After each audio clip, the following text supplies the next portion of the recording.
Hello, Raindrops, new subscribers, and old friends. Welcome to Government Minute, Minutes That Matter. This is Mr. A asking you to take care of three things before we move on. Number one, like and share this video on social media, on emails, on your email signature, on Facebook, on your texts. Like and share this video. Subscribe to this channel. Get your friends, your family to subscribe to this channel. And click on the notification bell so you know when our videos come out. As always, this video is dedicated to the glory of God who blessed this land. We've been talking about elections recently, and I want to talk about groups that try to influence public policy.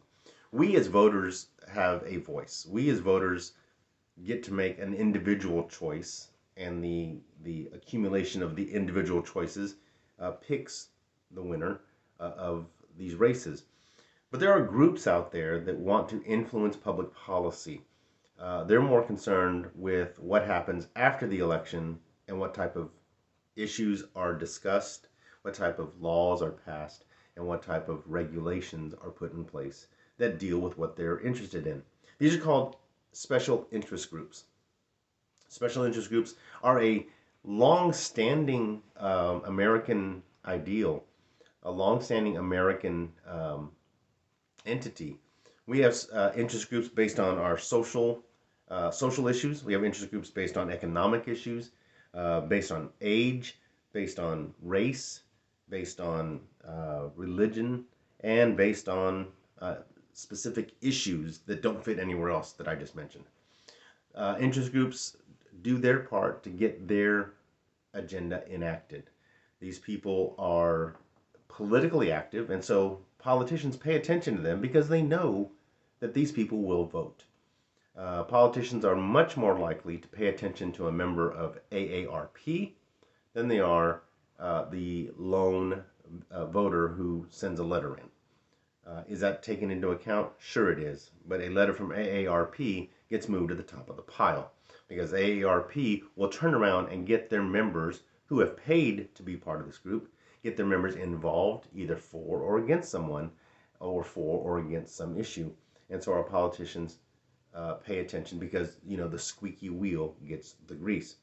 So interest groups try to influence public policy. They do this by putting out polls and research that magically bolster their arguments. They never put out any research or polling that goes against what they want. Okay, so if you have a group on one side, pro this, they'll put out stuff that they'll put out polls and they'll put out research that supports their group, and the opposite group, the anti group, anti whatever group, puts out research and polling that supports their view. And so you have two different groups coming up with two different conclusions based on their polling and their research. And so it can get confusing at times, but these people are very politically active, and politicians do listen to them. Generally, again, they concentrate not on elections, although they are obviously more favorable toward one candidate winning if they support their views. And so, but once the election is over, once people are in office, they try to influence what happens at that point. Um, Interest groups have some drawbacks and some criticisms. Some interest groups have a greater influence than others do. Two examples, one on the right, one on the left. The NRA, the National Rifle Association, has very much influence in the Republican Party, and teachers' unions on the left. There are several of them. Teachers' unions have a great influence on the Democratic Party, more so than other groups. Same thing with the NRA. It's more organized, better funded, and so they are more effective in getting their points across to politicians and to the public. It's hard to tell how many people are in some groups. You might hear research from a group called Taxpayers for blank, blank, blank, whatever that may be. Well, let me tell you something. If you and I got together, pooled our money, and came up with a group called Taxpayers for a Just Judicial System, we can all agree on that, right? Um, if it's just you and me, we can say in truth taxpayers, okay? Plural of taxpayers.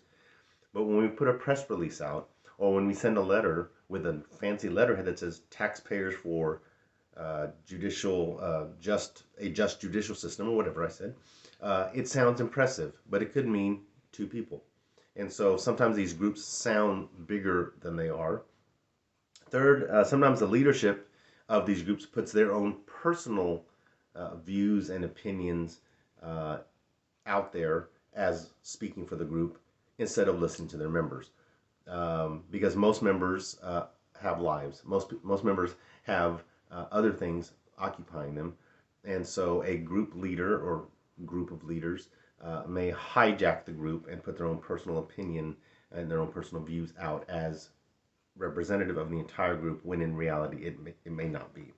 And finally, some groups skirt the law to get things done or to influence people, and it is detrimental to our system.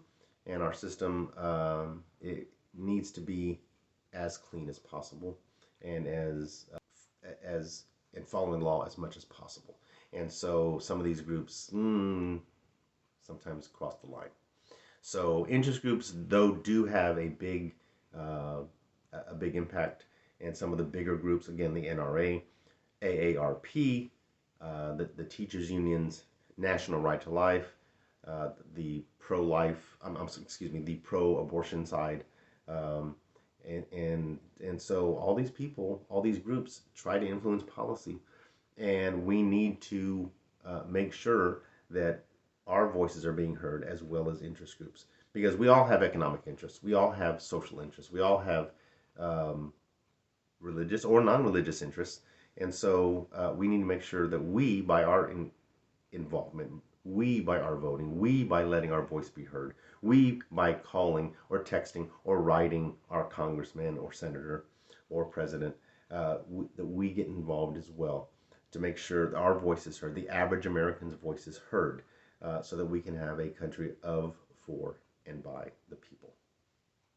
Thanks so much for joining us. I hope you paid attention, because there will be a test at the next election. This is Mr. A reminding you that we, the people, are the government. We'll see you next time.